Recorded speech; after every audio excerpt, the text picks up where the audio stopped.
Mana shu uy. Qani yuring.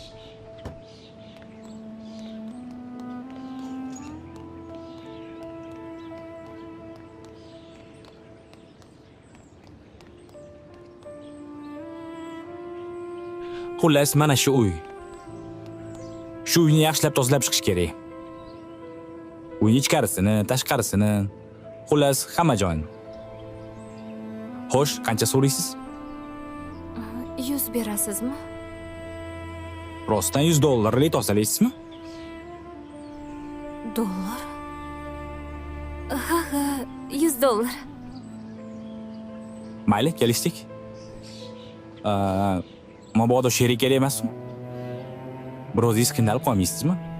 Yo'q, o'zim tozalayman. Mayli. Agar ishingiz yaxshi bo'lsa, $200 beraman. Roziman. O'zim tozalayman. Mayli. Unda boshlashingiz mumkin. Sizga kerak bo'ladigan buyumlar ana bu yerda turibdi. Ko'ryapsizmi? O'sha yerda. Charchamang.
Kimsan o'zi?